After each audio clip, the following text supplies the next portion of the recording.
Good afternoon, everyone. So let me tell you a little bit about Ayanna as we get going this afternoon. Ayanna is a Trinidadian writer of books and short stories. Her lyrical and immersive storytelling has earned her international acclaim. Her book that we'll be discussing today, When We Were Birds, is a novel that has captivated readers as it blends together magical realism, Caribbean spirituality, and ancestral memory. Just to tell you a little bit about the ways that her book has been celebrated, The Observer named it one of the top 10 debut novels of 2022. It was spotlighted as Time Magazine's one of its most anticipated books. It won the 2023 OCM Bocas Prize for Caribbean Literature. Congratulations. Such a wonderful thing when your community also celebrates and recognizes your work. So extraordinary. She's also the winner with Jared McMinnis of the 2023 Eklis Center and Hay Festival Writers Award. And a beautiful comment, which you'll see on the back of her book, but I think it's worth noting aloud today, is that Marlon James, who many of you may know as the Man Booker Prize winner for his book, A Brief History of Seven Killings, called her book a searing symphony of magic and loss, love and hope. So what a beautiful tribute to your work, and Ayanna, what a privilege to welcome you to Nairobi and the NBO Lit Festival 2025. Karibuni. Absolute privilege to be here. Thank you for having me. She has many other distinguishing parts of her, but you'll just look it up online. All of her degrees and everything, because we want to get right into the conversation and the book that we're talking about today, which you'll see here and is available in the Literature Festival bookstore. So if you haven't gotten a copy, there is still time to grab a copy of her book while you're here. So Ayanna, let's just jump right in. The Lit Festival this year, the theme is exploring alternate knowledge systems, which I think is so powerful. And in the program overview, they quote one of your fellow writers, Octavia Butler's, a quote from the Parable of the Sower that says, "There is no end to what a living world will demand of you." So in the context of alternate knowledge systems and this idea of the living world, bring us to When We Were Birds and the story that you're telling there and how it might answer both of these questions of knowledge systems and the living and the different worlds we live in. Thanks, that's a great question. I really loved the theme this year because so much I think of this book has been about, let me start by saying, alternative knowledge systems is always a funny thing because I always ask, alternative to whom? For me, the modes of spirituality and the ways that our African ancestors have celebrated their ancestors, the way we live, as I say, with the living and the dead, with flesh and non-flesh, with animal and human, with nature. You know what I mean? That is not, who is that alternative to? But these are the knowledge systems that I think that I'm working with and I'm writing about and exploring in this book. And as for what a living world demands of us, I think so much of this book explores not just what we owe each other living together in this world, but also what we owe our dead. What we owe those who aren't here, what we owe our ancestors and our fellow people who we share, this world with, what we owe flesh as well as non-flesh, and what we owe to each other as people sharing this space. So I think it's really apt for the theme that this festival is working with. And I think what we need now in this particular time that we're living in as well. So for those of you who may or may not have read the book, but I hope if you haven't read it, you will pick it up immediately. I want to introduce you to some of the main ideas. So When We Are Birds is set in Trinidad in a fictional city, Port Angeles, but based loosely on Port of Spain. I thought I was disguising it, but I really didn't. I think the secret's out. On that. And the story centers around these two incredible young people, Yejide, our female protagonist, and Emmanuel Darwin. And the story of both their own ancestral lineages and heritage that they're bringing to this meeting that they have that centers around these worlds, flesh and non-flesh. And a big part of Yejide's world is this, what she's inherited as a Karbo, a member of that tradition of journeying the living to the non-living world and easing that transition and shepherding them. And this idea of corbeau, again, is based on the vulture, the bird. So we tie right into that. So here in Kenya, we're familiar with vultures. Those of us who have been here for a while, you remember those? Maybe they're not technically vultures, but on Waiaki, before they built the expressway, you remember those birds that would, you just kind of, even though you're in a car, you might still hide from them as they swoop down and collect their dead. And so we're familiar with this very uneasy part of the animal kingdom that makes us feel maybe even unsafe, and whom we know feeds on the dead. But you tell a very different story of the corbeau. So tell us, was this something that you felt growing up? Where did this, not only the tradition of it, but the reverence for the work that the corbeau do in ushering the dead and shepherding them come from? And what did you want us to take from this story? I think we actually culturally have that same fear and uneasiness about, well, we say corbeau, not corbeau. You're giving a nice sort of French. Say it again, corbeau. You're giving a nice French, which is really supposed to be, but I'm not French, so I think we have a similar sense of unease because it's a carrion bird. There's a passage where I mentioned that in the book, that this is not a bird you want to see coming. These are not pretty, nice, and we think of birds in flight, we think of beauty, we think of bird song. A vulture is a creature of death. It's a bird of carrion. And the thing about them that I always found fascinating is how important they are to the ecosystem. These are necessary, but not appreciated creatures. And these are the things that I thought interesting about them. First of all, they look kind of ungainly when they're on the ground. They're not, they're not swans, they're not egrets. They're kind of ungainly and funny looking. They don't have a song because they don't have vocal cords. So the only time they make a sound is when they're actually feeding, and it's a kind of a grunty kind of a sound. But when they fly, big majestic wingspan, and I'm always fascinated by that dichotomy between beauty and ugliness. That fine line between what we think of as something that is beautiful and what we think of something that is ugly. What we want to be seen and what we don't want to be seen. Work that is visible and work that is invisible. And so that's what I really wanted to play with. I knew when I was writing this novel that these women in this family were people who shepherded the dead. The idea of using the corbeau as an animal didn't occur to me until later, until it kind of like, oh my gosh, it is the perfect symbolic creature for what I wanted these women to be able to do, which is that almost with their bodies, they are the ones that sort of hold the balance between the living and the dead. There's a passage where I describe it almost as though being held like a bowstring, where they sort of feel all of the energies of people as they transition, as they pass on, when they're unsettled, when they're not, that kind of thing. So I thought the embodiment of that sentiment was really well placed for it to be the corbeau, a carrion bird that you don't ever want to see coming, that is a harbinger of death. And that, of course, it is a black bird. And all of the connotations that come with blackness as something to be feared, something fearsome, something you don't want to think of in any way of beauty or anything like that. So I was really drawn to that as a symbol. And of course, there are so many legends and mythologies across the world about the vulture. The vulture has been very highly mythologized across so many cultures. And one of them that I was very interested in, I remember first time there's a particular essay in the Ifa corpus that talks about Oshun turning into a vulture as a kind of a sacrificial animal when she goes to plead with Olodumare for humanity in a particular circumstance. And that was something that I was like, because if you know anything about Oshun as a Orisha deity, she's beauty and grace and all of those things.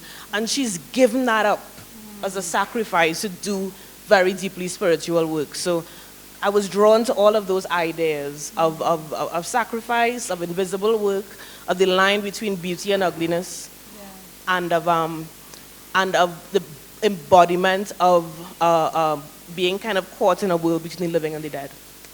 You know, that idea of invisible work, the thing that comes to mind to me is this in human rights or civil rights struggles of the past, in Kenya with the labor unions, in the United States with the civil rights, sanitation workers often played a critical role in accessing rights.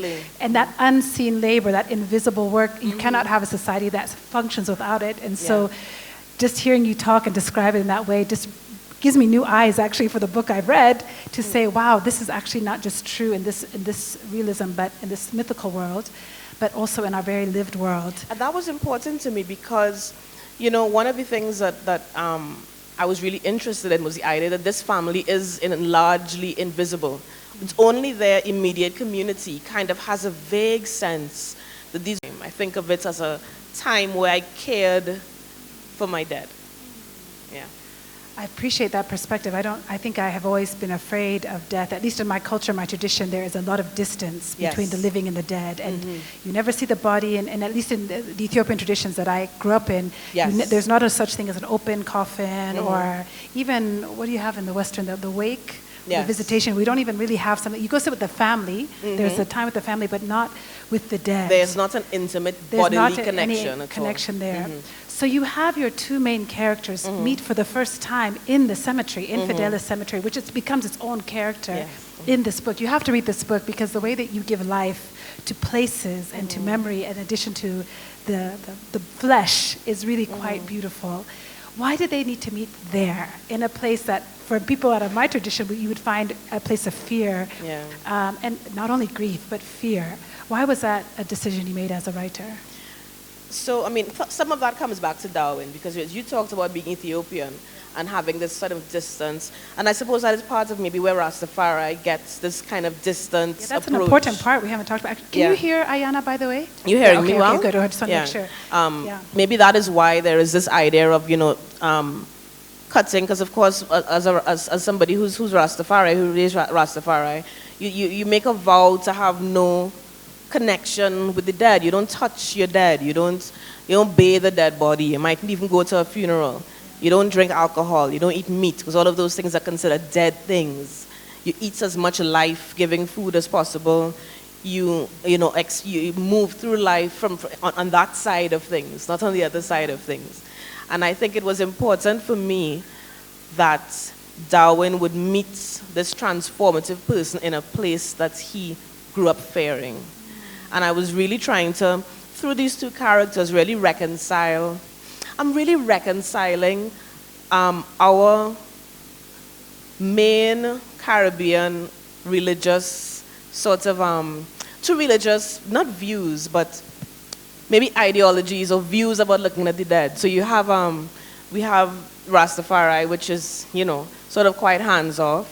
You have a Christian, sort of colonial imposed Christianity, but that has also borrowed a lot from our West African spiritual traditions that has a little bit closer proximity. And then you have other traditions in the Caribbean where we live very, very closely. The idea of bathing the body, of dressing them, of really honoring them. And so it was about these two different ideological kind of positions meeting in this place.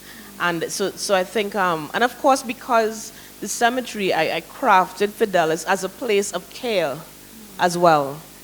And so it was important for me that that's where they met.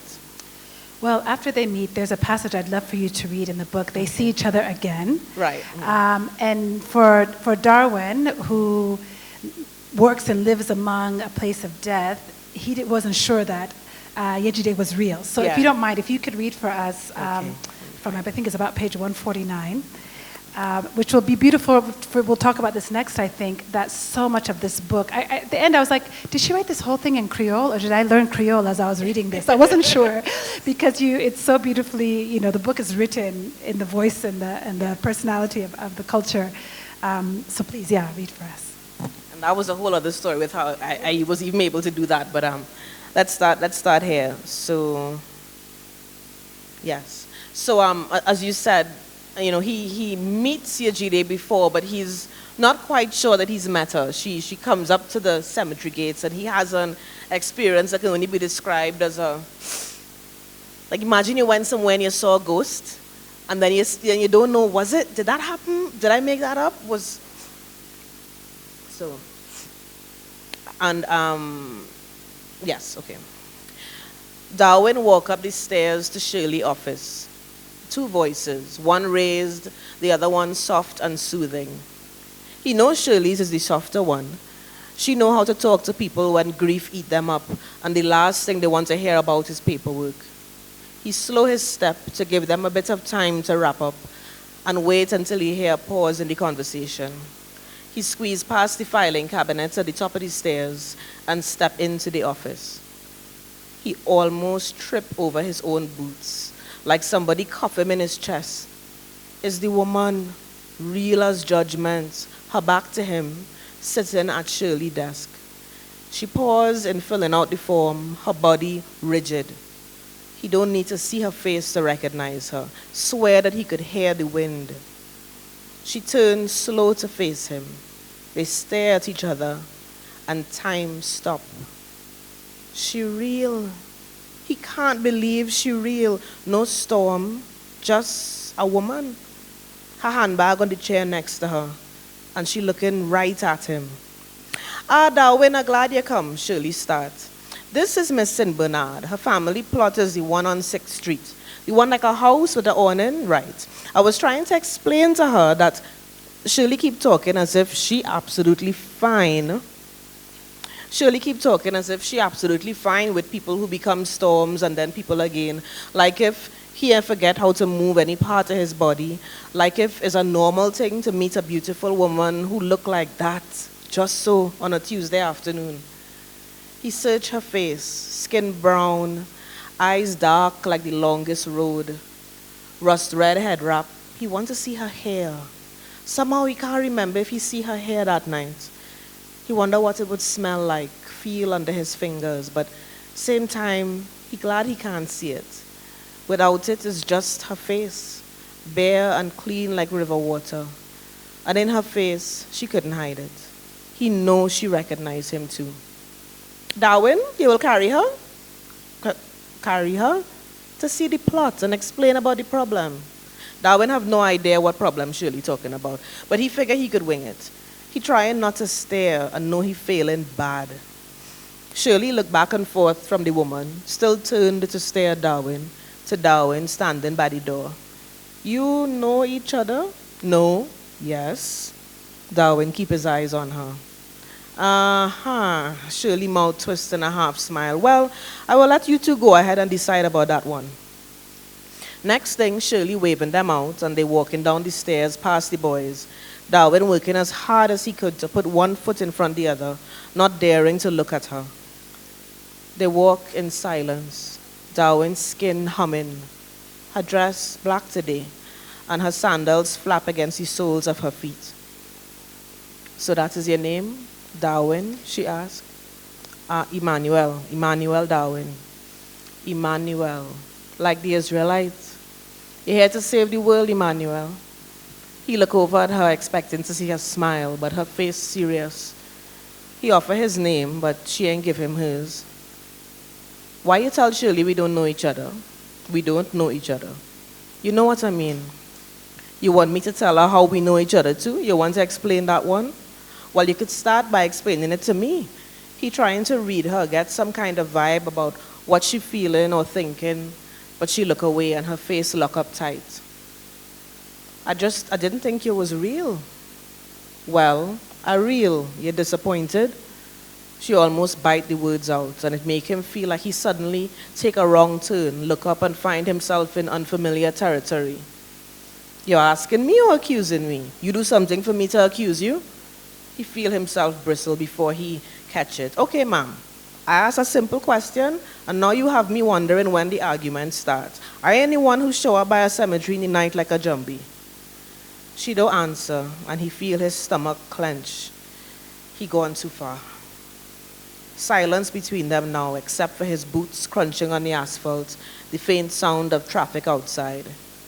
He trying to find something to say, anything to smooth the way between them. So, you're from around here? Look, Emmanuel, her tone softened a little, and her voice calling his name is like a shaft of light in the dark. He wanted to ask her to say it again, to ask hers too, so he could say it back to her to see how it feel on his tongue. All I want to do today is figure out how to bury somebody. How to have one less thing to see about today. I'm really not up for small talk right now. It feel like a slap, but the door of her face opened just a crack, and he see it, the weary. She looked just like so many other haunted ones, her eyes puffy from lack of sleep, head full of lists and death announcements, trying to remember all who she forget to call. He imagined her sorting through photo albums, looking for pictures for the funeral program, and his bristles smooth. He wants to comfort her, but somehow he knows she wouldn't take it. So they settle into the silence. Every now and again, he see pain on her face, a twisting, her eyes flutter. She stumble on the path, and before he even think about it, he put out a hand to steady her. You all right? Electric, just touching her skin.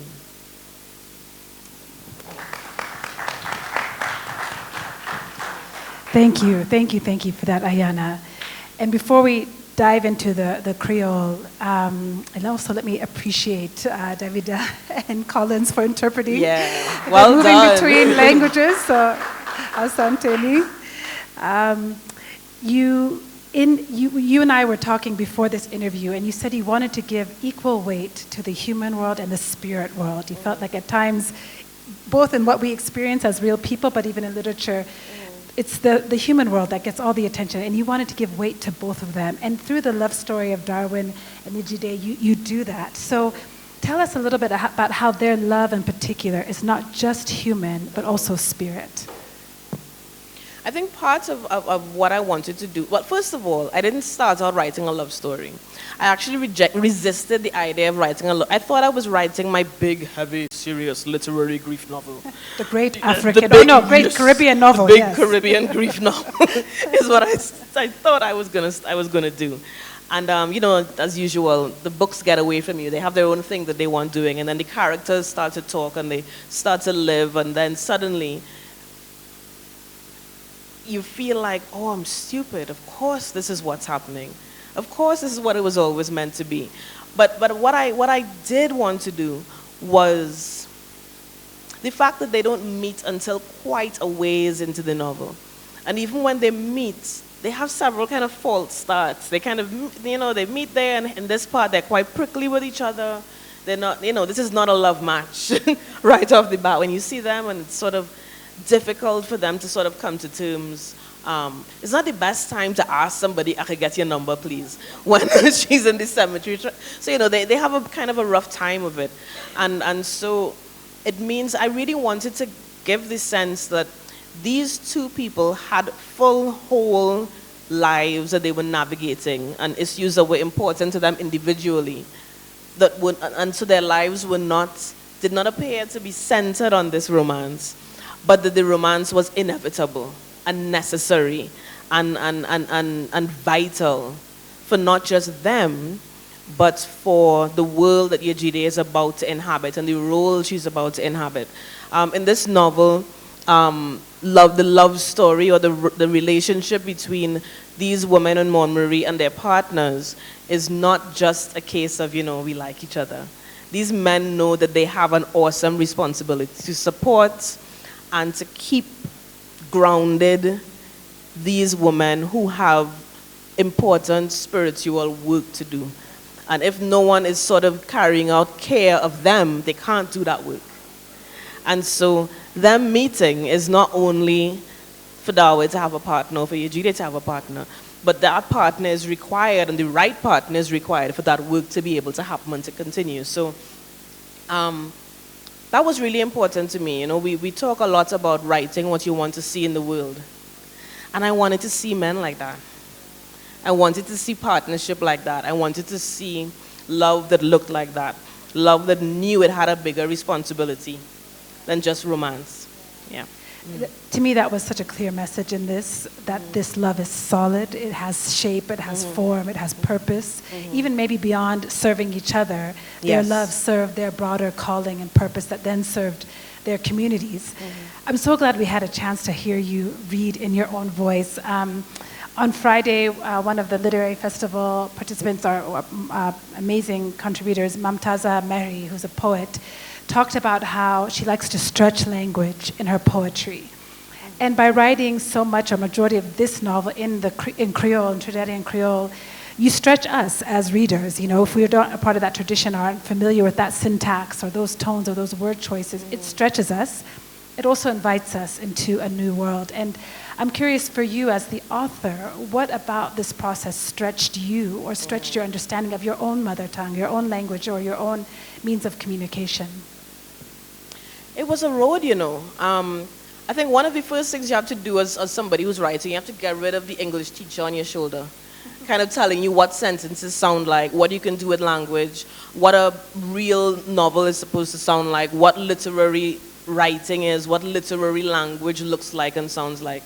And that in itself is a hard thing to do. Even though you're talking in your own tongue every day, you know. This is the language you know best. It's your first language. But somehow when it comes to the page, so like if you're telling, if you're an oral storyteller, or like we grew up with a tradition of oral poetry and poets that, you know, told folk stories and so on, no one would dream of telling a folk tale in sorts of very clipped Queen's English, right? You know that that's supposed to be a particular way. You know, you have Miss Lou, you have, you know, you kind of understand that's the frame. But somehow when it comes to serious literature, then suddenly your register changes. And the thing that challenged me with this book, so at first you kind of tell yourself, okay, so the dialogue I'm going to have in Trinidad vernacular, in Trinidad nation language. Because we've seen that. We've seen the dialogue, and then the standard English is there in the sort of the narrator. And it started to feel weird. I was like, well, okay, so if the characters speak one way and the narrator speak in English, well, who is that then? Who's that narrator? It creates a weird power imbalance where you almost have the narrator as the owner of the story, and then the characters speaking a different language. And that power imbalance felt weird to me, and I was trying to figure out how to solve it. And the more I wrote, I kept slipping into full, and I thought I was, oh, is this working, is this working? And I had a professor actually at UEA who said, just follow the line, follow the language. It's already doing what it wants to do anyway. You are the person getting in your way. So that's the cowboy. Yeah, exactly. I was getting in my own way. So as I said, you have to kill as somebody who was an English teacher for a long time. But I think to write, you kind of almost have to shut her or him up, if not kill them entirely. But because creative work is doing something different. And it has its own language that it wants to use, and it has its own register, and it has its own being that it's trying to become. And if you're kind of trying to say, well, okay, this is what novels sound like, or this is the structure of this, then you're creating a kind of weird Frankenstein kind of monster of a work. And you're just getting in its way for no reason. No, there's such a beautiful flow throughout, beginning to end, of this story, of the language and the choices you made. We have about 20 minutes left, and I want to leave about 10 at the end for questions. And I asked Ayanna before we had this interview if she'd be willing to spend some time speaking to the current moment we find ourselves, because as much as this story happens in Trinidad, it has themes and understanding that informs us today in 2025 in Nairobi and beyond. And so I want to spend the next few minutes of our conversation kind of looking at the broader world in which we find When We Were Birds. This year we lost Ngugi wa Thiong'o, the prolific Kenyan author, and he credits many Caribbean thinkers, Barbados' George Lamming, Trinidad's C.L.R. James, in shaping his own literacy and political imagination. So I want to just ask you, how do you see your novel contributing or continuing this tradition, actually, of sharing the lineage of the Black diasporic storytelling and political thought? You know, it's funny. I mean, I thought when we first sort of spoke about that question, I sort of knew what I was going to say. This morning, I went to a panel with Ronaldo Walcott, and one of the questions that I asked him, he was talking about a range of things, but I asked him about this whole online diaspora wars that we see kind of happening, and for him to speak to that a little bit. And one of the things that he said is the nation state has to find or invent a minority to oppress in a way in order to legitimize itself.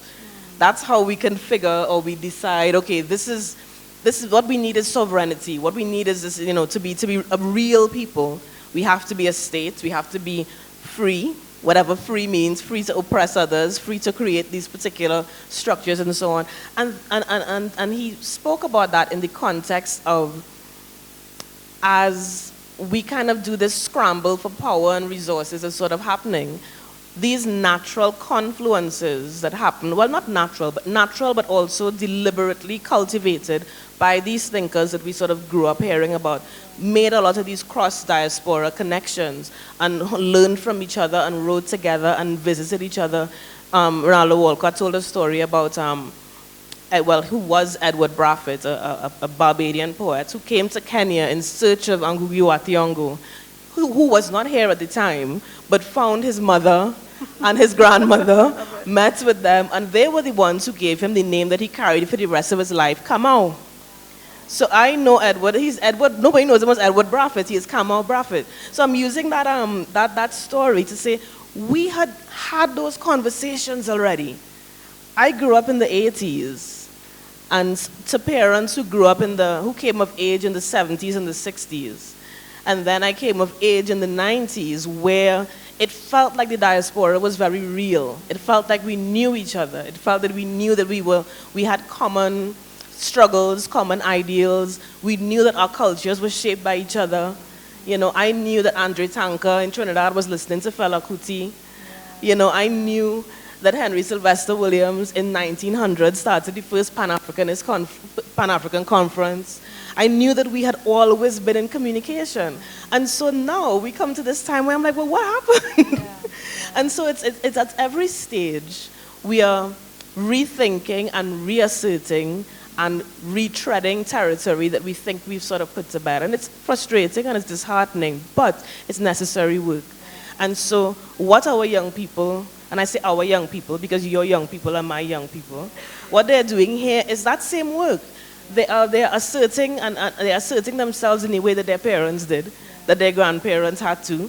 You don't struggle once and finish. We would like to think that's what we get to do. That we say, okay, right, we've sorted this out, okay, good. Let's all go to bed now and have a nice time. At each stage, and especially as things get more and more critical, we're talking about climate change. We're talking about creeping fascism. We are being forced to watch a genocide, like if it's TV.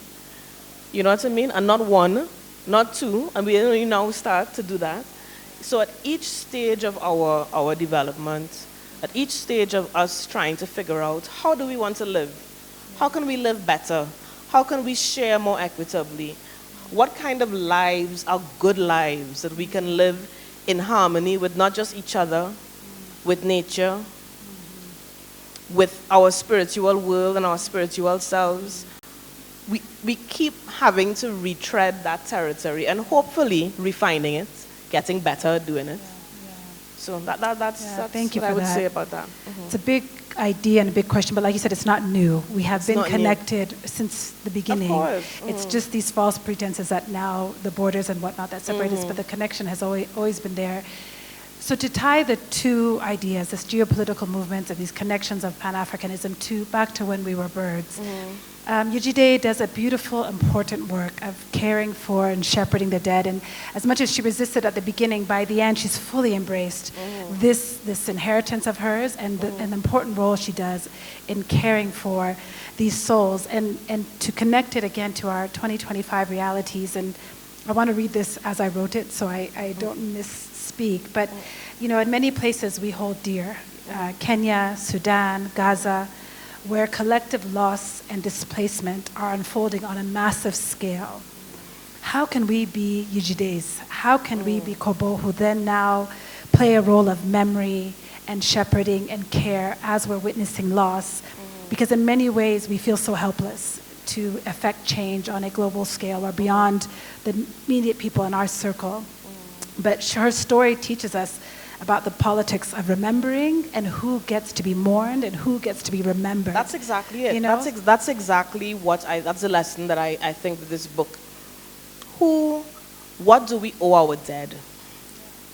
What do we owe? It's not just how do we remember them or whether we remember them. It's the idea of a debt is what I think is critical to really look at, because we are walking around with our coffees and our whatever, and we are walking on graveyards. We are walking on, and that is in itself the natural flow of life and death and so on. But what I'm interested in is the unmourned dead, the unremembered dead, the disappeared. And you know, I'm trying not to do spoilers, but there is a scene in the book where the dead are not passive. And I think it is important for us to know that every rope have an end. Time is long. It is long, but it has an end. And at some point, we are going to have to reckon with what we have done, what we have failed to do. And the dead will call our names. And I think that is something that was very important to me in writing this book. And I think it's something that, I think there's a lot of resource grab, thinking that, oh, it'll be fine. You know, I'll be long gone by the time, climate change, you know, makes this planet uninhabitable and so on. But time is long. And you only have a body for now, but you have something else that is not a body. Right? And if you think of ourselves as being parts of this place, part of the land, part of our spirit world, as I said, time is long. You're going to have to answer. And I don't mean that in a heaven and hell kind of dichotomy. I'm not really interested in that at all. I'm talking about the fact that if we belong, we belong. If we belong to each other, we belong to each other. Right? We either take that seriously or we don't. Yeah. If we belong to each other, then we owe a debt to each other. If we belong to the living and we belong to the dead, we are going to be called to answer for what we have done and what we have failed to do. Yeah. Thank you for that, Ayanna. That's so beautifully said. We have a few minutes to take questions. Maybe you need a moment to just take a breath that was to take heavy, that in. No, it was powerful. You know, I have many friends who are teachers, several of here today, and they always ask, you know, who are your teachers? And I appreciate you. The burden is often on women and people of color and African to teach, yes. But you've done it so beautifully through the words here, but also this afternoon. So thank you for what you've imparted to us. Can I just say, because you've said that as well, that we haven't talked about Ejide's mother, but it's so important to know that, you said, part of women's stories is not always to be the sacrifice. Sometimes there are us who refuse as well. You know, those who say, my life is mine. I'm not always going to be in service. We do not have enough time for this conversation to talk, but it's so worth reading the book. So you get to meet Petronella and see her complexity as well. Yeah, thank you for that. Thank you. Questions from the audience? We have a few minutes to do that, and then we'll wrap up and leave you with the final say, Ayanna, for our time together today. So.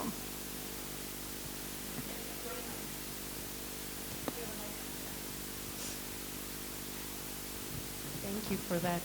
I have started it and I can't wait to finish it. Thank you. Thank you. I really appreciated hearing you talk, hearing you read the book, because I think it sounds very different from what I would imagine in my head as someone who's not familiar with that cadence and language. Mm-hmm. Language is really fascinating and is our inheritance, right? Mm-hmm. And you mentioned that you had to shush the English teacher in you to kind of help bring it out. Mm-hmm. And I just kind of wonder what kind of reception, a two-part question, that you feared or anticipated. You know, you let it go. You know, shushed the English teacher, and you wrote what your heart felt that you should write.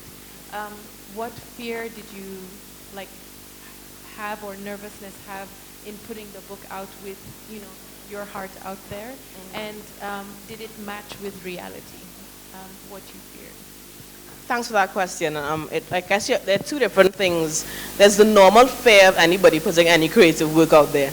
Will people like it? Will they get it? Will they not? You know, it's as much as it is not autobiographical. It's not my story, but it is. It came from a place that was very, very deeply. So there is that fear of, will people feel what I'm putting out? In terms of the language, I thought it would have been harder than it was. I thought I was going to have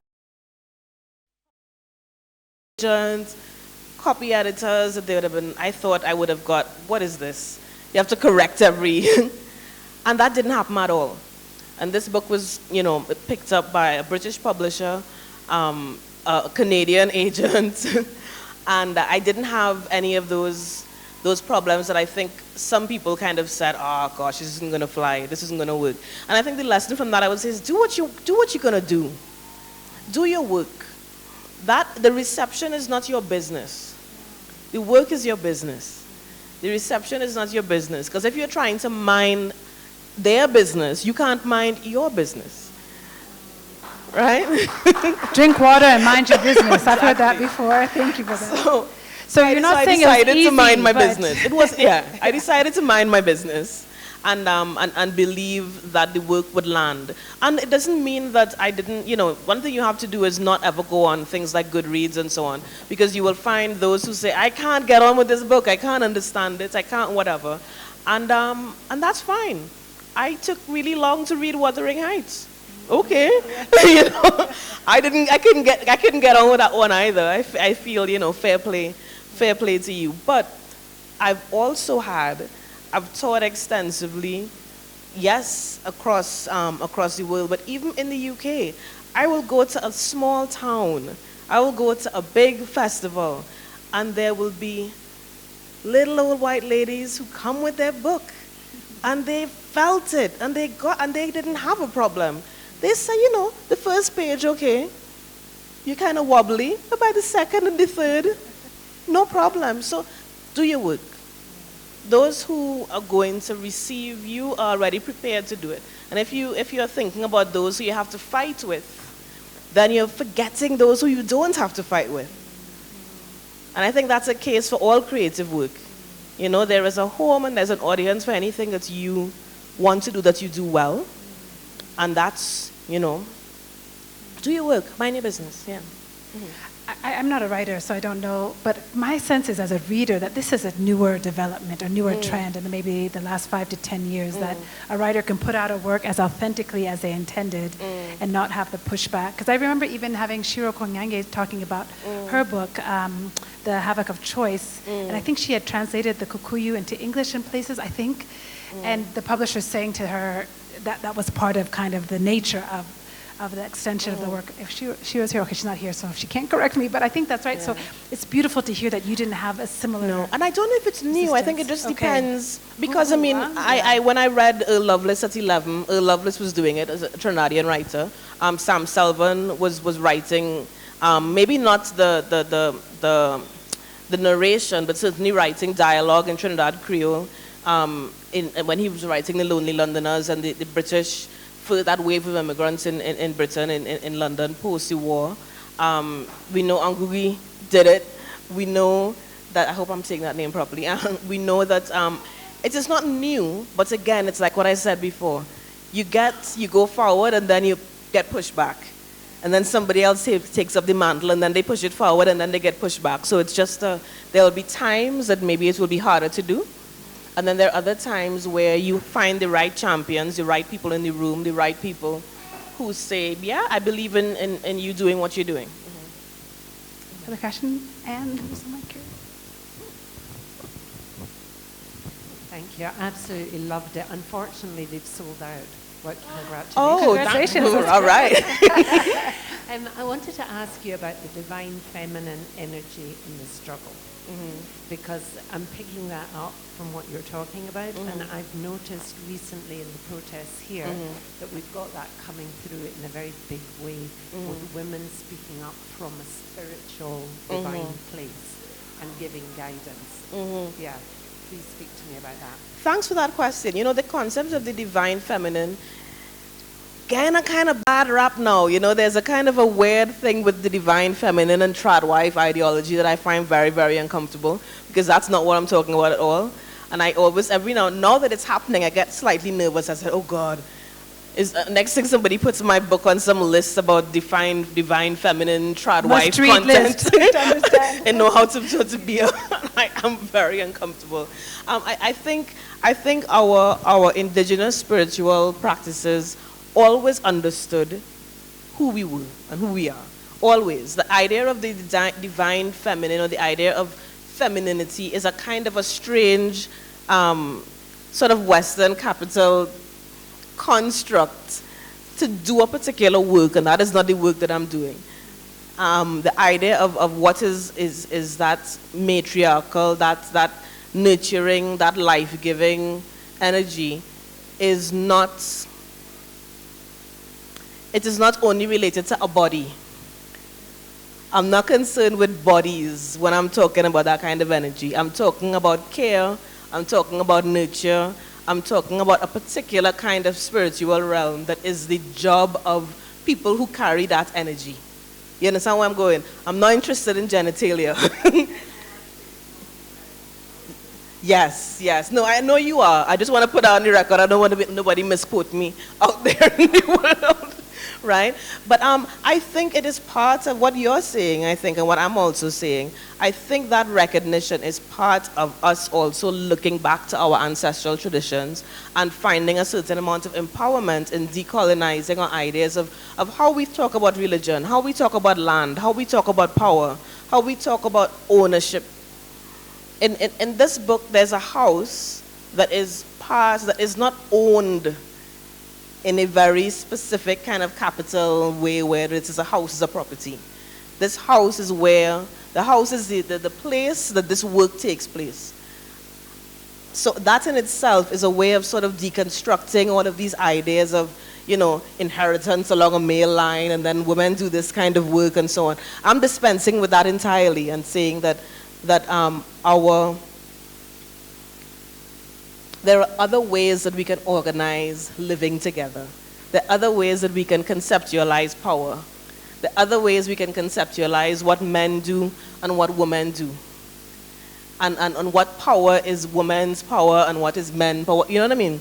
So I think all of that is part of us really taking a look at the traditions that we've come from and finding different ways to incorporate them into the struggles that you know we're facing today. I hope that answers your question. Great. And actually, in the book, you know, you mentioned Petronella Ujide's mother earlier. She was exercising her own power in some ways. Yeah, however, it was refusal. informed. Yeah. Refusal. Right of refusal. And I think we see women also doing that in the protests actively, as well as in every other place we are found. And then also this idea of, okay, I'm also going to embrace it, as Ujide did eventually, that this is who I am and what I can be for my community. We've run short of time, but Ayanna, I'd love to both give you the last word, but also hear what's next for you. You're working on a new book. Yeah. So if you can, tell us maybe what you're working on and also where we can continue to engage with your important work. Thanks so much. This was a really, really enjoyable conversation. And thanks to everyone. I know we've run incredibly late with our schedule and everyone's not sure where to go. So I appreciate every one of you who found the events and who stuck around. And even if you had another place to be, I'm glad that you decided to stay here with me and spend time with each other. So I really appreciate it. I am working on a new book, and it is, I can say that it is set in the same world of an imagined Trinidad, and that I don't want to talk too much about it. I am excited. It's hopefully going to be out next year.